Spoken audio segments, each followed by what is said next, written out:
Hello বন্ধুরা, আসসালামু আলাইকুম। আজকে সকাল সকাল চলে আসলাম তোমাদের সাথে কিছু রান্নার রেসিপি শেয়ার করার জন্য। আজকে আমি আমার নিজের হাতে লাগানো পুঁই শাক রান্না করব আর আপনাদের সাথে শেয়ার করব। মানে রান্না করতে করতে কিছু কিছু কথা আপনাদের সাথে শেয়ার করি। সেটা হলো ইউটিউবে বেশি চালাই না, খুব কম চালাই, এত কিছু ভালো পারি না। যদি কোনো কিছু ভুল ত্রুটি করে থাকি অবশ্যই ক্ষমার দৃষ্টিতে দেখবেন। আর আজকে আমি রান্না করলাম পুঁই শাক। এটা আমার নিজের হাতে লাগানো পুঁই শাক উঠায় আনলাম, রান্না করতেছি। আসলে রুই মাছ দিয়ে পুঁই শাক রান্নাটা আমার খুবই পছন্দের। আজকে যে কটা রান্না আমার সবগুলোই খুব পছন্দের। এই পুঁই শাকটা রান্না করলাম। প্রথমে পুঁই শাকের ডাঁটা দিয়ে আলু দিয়ে একটু কষিয়ে নিয়েছি, তারপরে শাকগুলো দিচ্ছি যাতে করে শাকগুলো একটু ভালো থাকে, ক্ষয়ে না যায় এজন্য। আর মাছ দিয়ে রান্না করব তো একটু ভিজা ভিজা রাখবো আর কি, শুকনা করব না।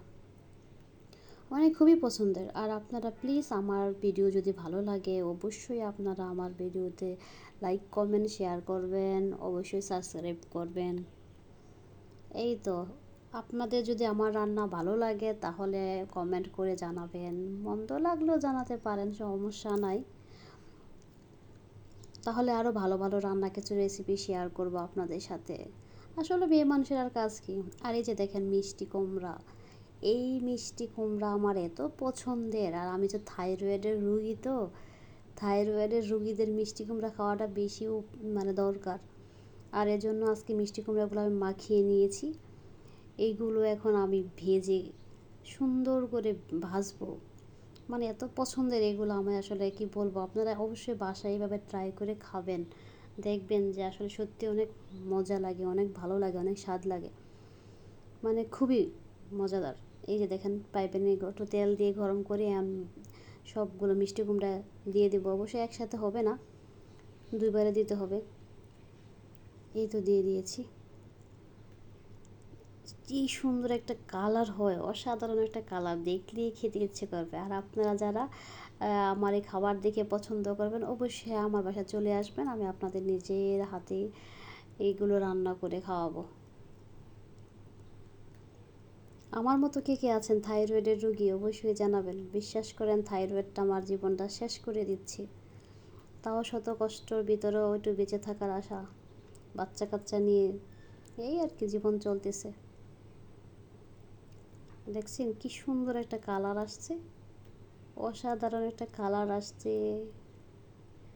শেষের লোকটাও কিন্তু সেই সুন্দর ছিল। আরে ভাই, অসুখ বিসুখ আর ভালো লাগে না। থাইরয়েডের রোগীরা আজকে ভালো তো, সকালে ভালো তো, বিকেলে অসুস্থ। এই নিয়েই চলতেছে জীবন। এই যে দেখছেন কত সুন্দর, কত সুন্দর, ইয়ামি ইয়ামি লাগছে। যারা না খেয়েছেন তারা বুঝতে পারবেন না স্বাদ।